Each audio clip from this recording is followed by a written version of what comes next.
Funding for this edition of Think Tank with Steve Adubato has been provided by Atlantic Health System, building healthier communities. Horizon Blue Cross Blue Shield of New Jersey. Investors Bank. Gibbons PC. With 200 attorneys, Gibbons is a full-service law firm focused on handling major matters for mid-market companies and mid-market matters for Fortune 500 companies. NJM Insurance Group, serving New Jersey's drivers, homeowners, and business owners for more than 100 years. New Jersey Sharing Network, operating engineers, Local 825. The Healthcare Foundation of New Jersey. And by IBEW Local 102, lighting the path, leading the way. Promotional support provided by NorthJersey.com and Local IQ. Part of the USA Today network, and by Meadowlands Chamber, building connections, driving business growth.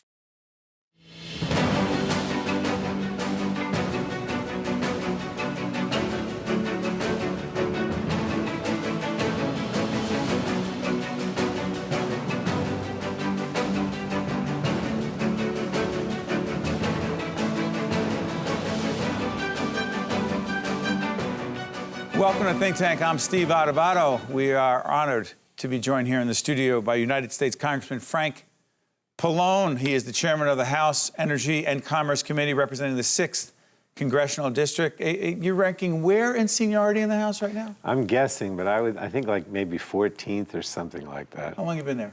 30. It'll be 32 years in November. Will you even admit that we served in the legislature together in the mid-'80s? I admit all the time, but when people ask me how many years I've been in Congress, oftentimes I'll try to avoid the question. I hear you.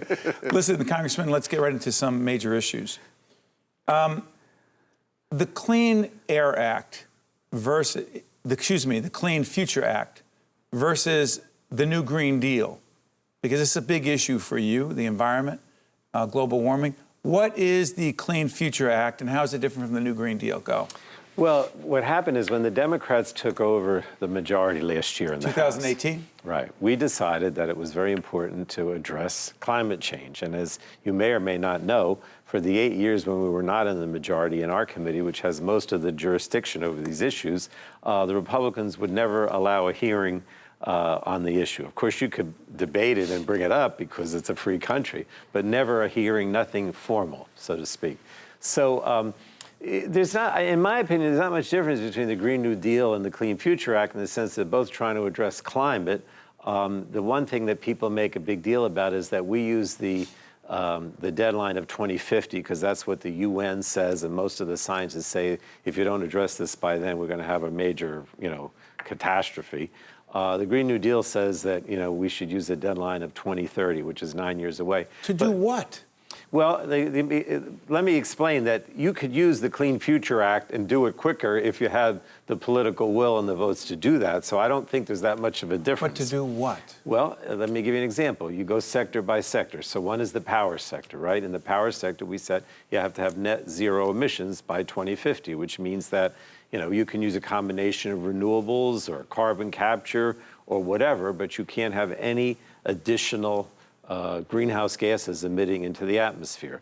And then similar for the transportation sector, right? You have to have, more fuel efficient vehicles, or you have to have electric vehicles, or for the industrial sector, you have to manufacture things without, putting more greenhouse gases into the atmosphere. Is the goal to get rid of all carbon emissions? That's not the goal, but it could get to that point. You could certainly achieve it by having none, but no, this is no increase. In other words, net zero emissions, meaning no additional carbon into the atmosphere. How would you rate and how would you describe President Trump's efforts in this regard? He's totally opposite. I mean, one of the things I keep stressing to people, Steve, is that let's not talk about the difference between, what Democrats or what progressives believe, because the president and the Republican leadership in Congress don't even acknowledge that climate change is real. And so our battle is to convince our Republican colleagues that they should join us in this effort. Otherwise, it's not likely to happen because, we continue to have divided government. So what is, in fact, in your opinion, again, I often say we don't do politics, we do policy, but politics is connected to policy. What is at stake in the 2020 election as it relates to climate change?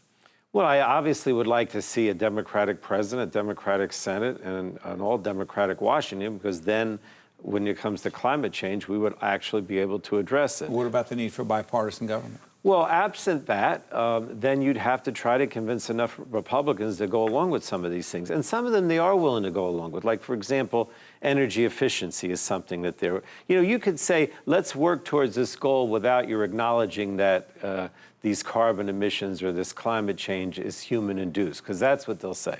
Many of my colleagues on the Republican side, well, I'll work with you on climate change, but I don't believe it's human-induced. Well, that makes it a little difficult, but you can, say, okay, let's move towards renewables, let's move towards energy efficiency, but it's going to be harder to achieve. But you can do those things, and we have done some things even in this Congress on a bipartisan basis on things like energy efficiency. Before we move to healthcare, I'm curious about something.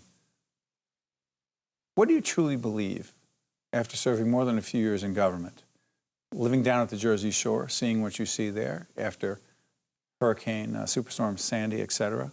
What do you truly believe is at stake for our nation and civilized society? I hate to be so grandiose, but that is what I mean when it comes to climate change. What's at stake? Well, I don't like to talk in terms of catastrophic events, because then people they tune out. Why? Because they don't like to believe that it's at that stage. What do you believe? Oh, I think it is. But I think even if you don't agree with that, or even if you don't agree that it's human-induced, at least join together and try to address it in some meaningful fashion. Are we losing precious time? Oh, absolutely, sure. I mean, most people say, most scientists say that this problem is more acute in New Jersey than it is in the rest of the country. And we're seeing the sea level rise, and we're seeing all kinds of problems in our state. Shift gears. By the way, listening on the audio side, United States Congressman Frank Pallone from the 6th Congressional District. He is the chair of the House Energy and Commerce Committee. Talk to us about pharmaceutical drug prices. Well, drug prices increasingly are a big reason why healthcare costs are going up, right? And both Trump and Hillary, when they ran in 2016, said they wanted to have negotiated prices. And so I have a bill called H.R. 3, which passed the House of Representatives. House Resolution number 3. Right, which passed, and we're hoping that we can get some action in the Senate, that basically says that the government will negotiate prices with the pharmaceutical manufacturers to bring costs down. Now, keep in mind that every developed country in the world does this: Japan, Canada, Australia, all of Western Europe. And that's why drug prices are, on average, at least half the cost they are here, sometimes 25%. And in Medicare Part D, when it was established, there's a clause that says you cannot not negotiate prices. The government can't do it. So we have to repeal that, set up a mechanism where we have the government negotiate with the drug manufacturers. How cooperative has the pharmaceutical industry been in this regard? They oppose it, but in all honesty, Steve, you were in the assembly. They don't oppose it as much as you might think. So I think they recognize that, this is likely to happen, but they're not. Why is it likely to happen? Because there's bipartisan cooperation and support? Yeah, I mean, it's hard.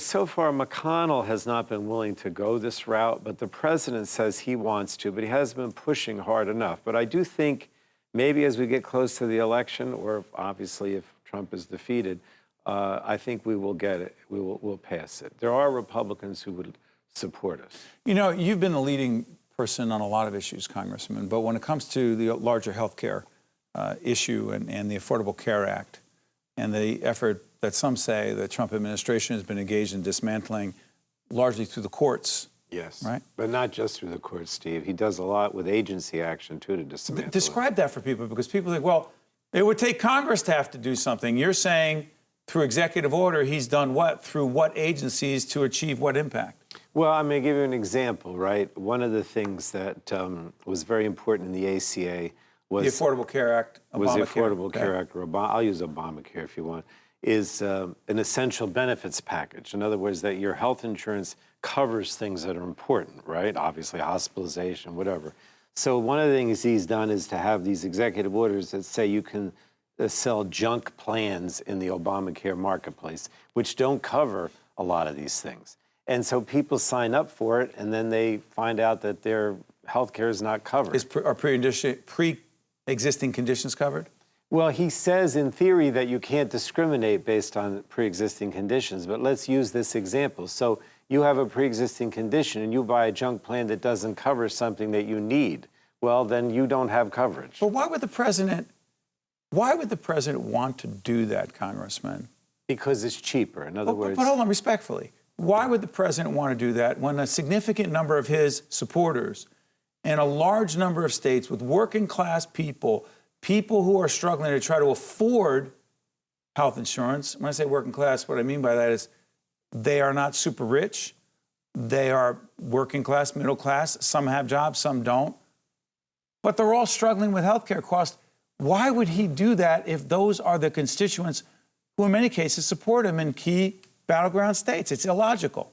Well, I mean, you can take a cynical approach and say there's some special interest involved, but what I really think it is ideological. In other words, why should you force someone to have a good package if they can find a package that doesn't cover a lot that's What is cheaper? the answer to that? Why should the government force that? Well, because the problem is people don't know it, right? They sign up for these junk plans. They think it covers them, and it doesn't. I mean, in other words, if you take the attitude everybody's going to be this educated consumer and, look at all the fine print and know exactly what they're buying, but it's not true, Steve. It's just not the case. We're speaking of United States Congressman Frank Pallone. One more healthcare-related issue. You concerned about the vaping crisis? Yes, in fact, my bill is coming up this week. What is the bill, and how is this a national issue? Well, what we found is that more and more young people, and I say young, these are kids under 21 who can't buy any tobacco product, maybe in 6th, 7th, 8th grade, they start vaping because it has all these flavors, bubble gum, whatever, and they're convinced by the advertising on TV that it's a smoking cessation and that doesn't have nicotine, they're not going to get addicted. And so what we're saying is that we want e-cigarettes to be deemed a tobacco product by the FDA, which they're not. That's what the bill says. And then you can't have the advertising that you see on TV that you're not allowed to do for cigarettes. Where is that bill now? It's going to come up on the House floor. President Trump supporting it? President Trump has basically, through executive order, done something much weaker, okay? Will he support this legislation? I think he probably would if it came to his desk, but then it has to also be, get through the Senate. Got to move through the Senate. Yeah. Now, I mean, I didn't give you all the details. 2 seconds, go ahead. It also outlaws the flavors, right? And it outlaws online Which has sales. been done in New Jersey as well. Yeah, New Jersey is pretty much similar. Not completely, not as strong, but it is like 80, 90% of what we're trying to do. You've been listening to United States Congressman Frank Pallone, the chairman of the House Energy and Commerce Committee. Thank you, Congressman, for joining us on Think Tank. We greatly appreciate it. Good to see you again. Same here. I'm Steve Adubato. We'll be right back right after this. To watch more Think Tank with Steve Adubato, find us online and follow us on social media. We are now joined by Jack Ford, host of MetroFocus, award-winning journalist, and visiting professor at Yale. Good to see you, Jack. Steve, always a pleasure. You know, we're taping this program as we enter the spring of 2020. The impeachment process that played itself out, everyone watched breathlessly or not. The thing with you that I'm fascinated by, because of your work as a trial lawyer, professor of law, legal analyst for many, many years, is that you understand this in a way most don't. Here's the question. The long-lasting impact, big picture, of what happened, how it played out in the House and in the Senate as it relates to President Trump. What does it mean moving forward for the presidency and for our nation? If you look at the presidency, I think what you see happening now, and this is a continuum. You start really with Bill Clinton, and then you get to Donald Trump. And what I think you've seen now is the idea of impeachment, which, when it was created by the framers and placed in the Constitution, was deemed to be the most dramatic step that we would take as a democracy, to reverse an election. And as a consequence, the framers talked about you had to have one of the most significant abuses of power in order to trigger that. I think what we see now, and that continuum between President Clinton and President Trump, is impeachment has now become just another arrow in the political quiver. An arrow? Yeah. In the political Yeah. quiver, meaning we're the other party. Right. We don't like you. This is the way you're characterizing this. Right. It's a card we can play. We're the other party, and we have the majority in Congress. Because remember, the standard is, everybody's arguing about what's the standard of impeachment.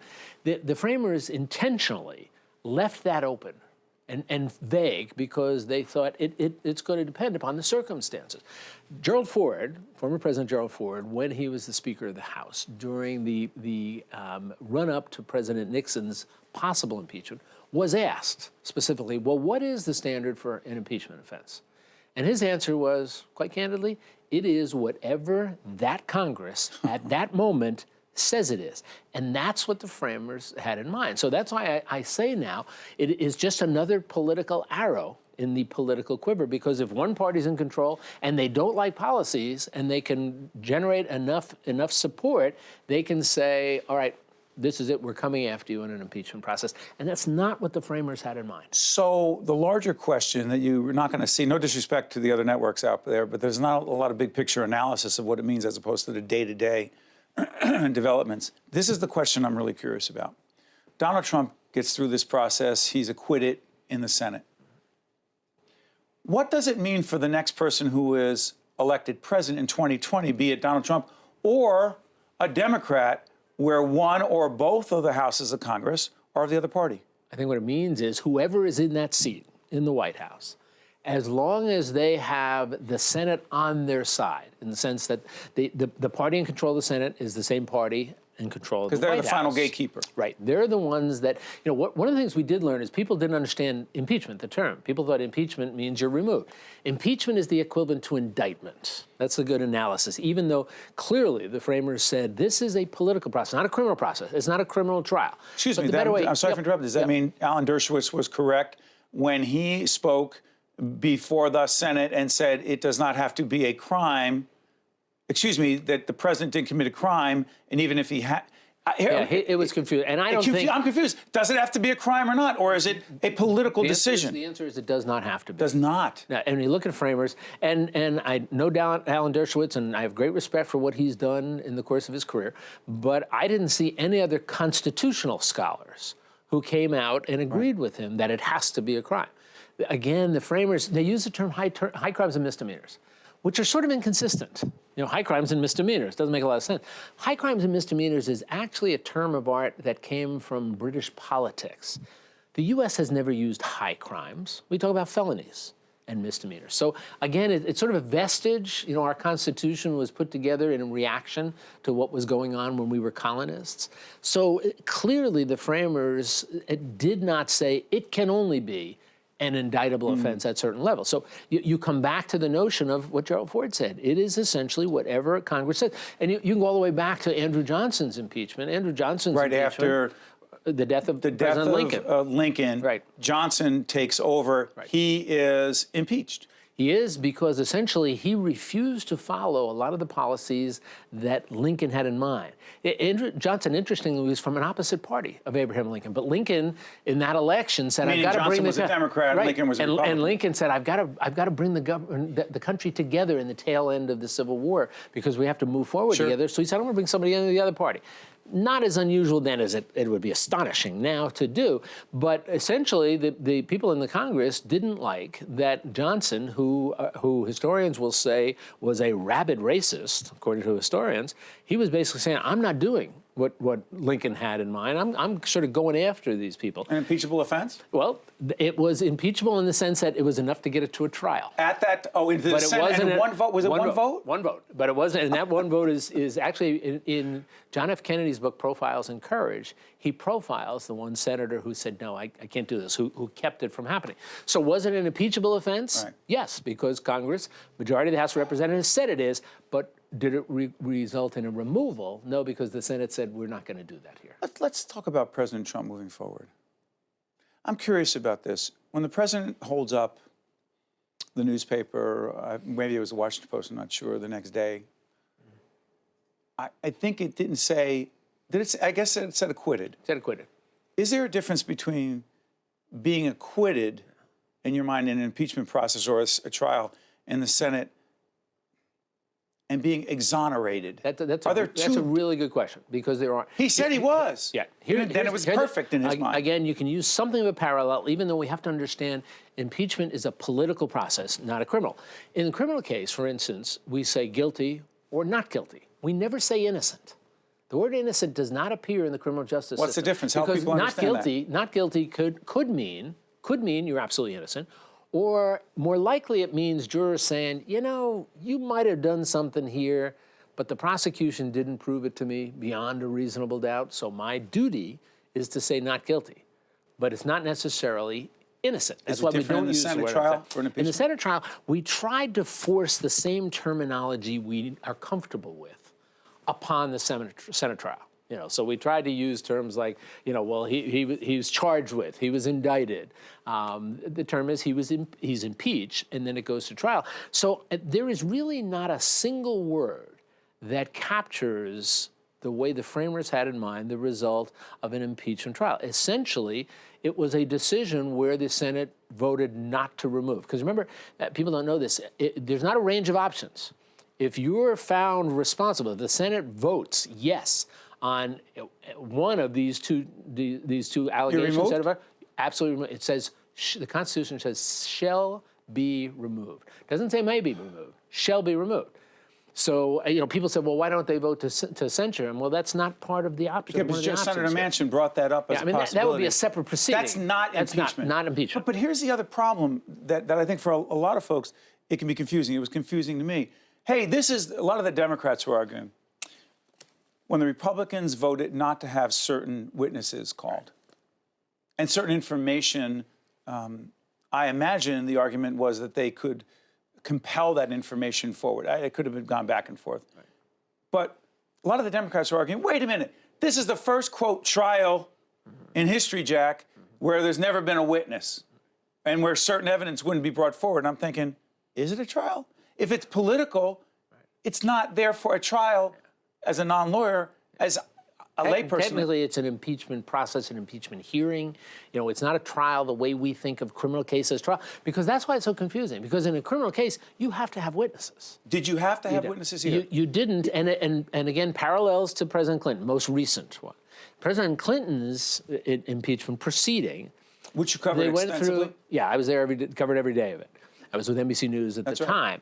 And if you remember, that all came about as a consequence of the special prosecutors. There were a couple of them. Eventually, it was Kenneth Starr. That's right. Their investigation into President Clinton that started with a land deal back when he was the governor of Arkansas. Whitewater deal. Whitewater deal. So there were years of witnesses who had testified before grand juries, who had testified under oath in investigations. So that whole package was delivered to Congress. So basically, the Congress, when the Republican-dominated House said we are going to impeach him, it ended up being on 2 charges, all right, one of perjury, one of obstruction of justice.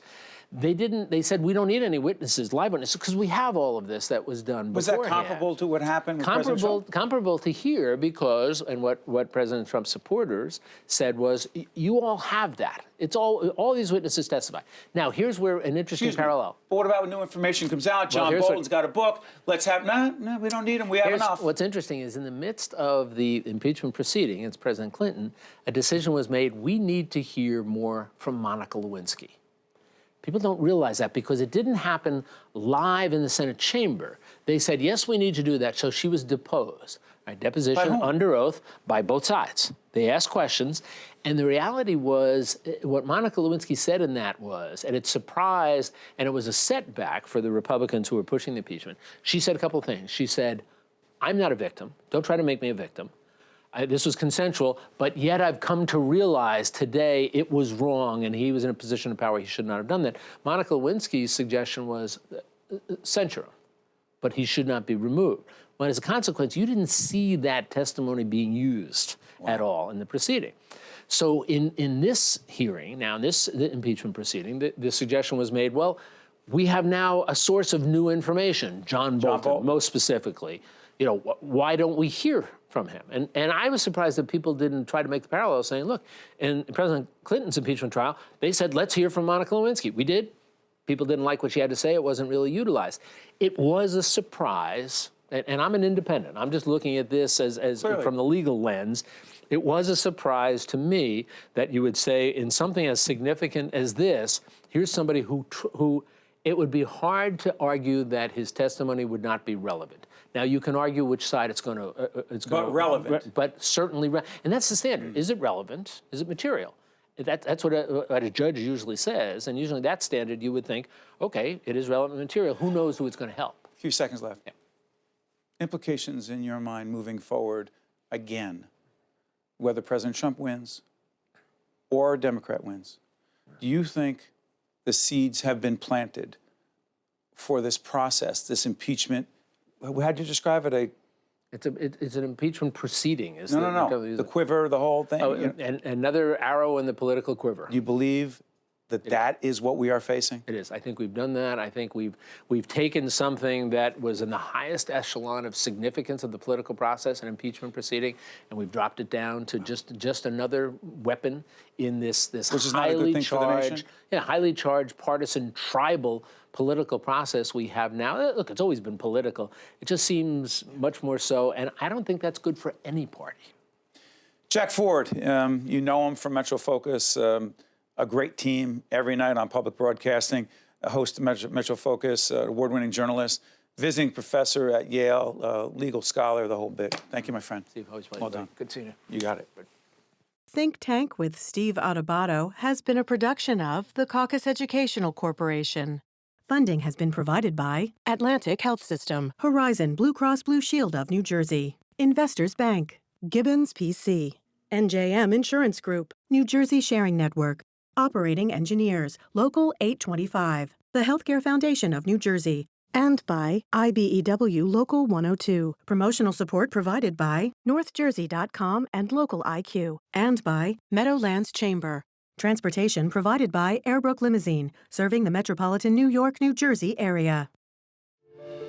I was diagnosed with cystic fibrosis when I was 2. It's hard to grow up with CF. But I have an awesome care team at Goryeb Children's Hospital, helping me do the things I want to do, like play lacrosse. And now I've been recruited to play in college. Where you go for pediatric care matters. Atlantic Health System, because every moment is a moment that matters.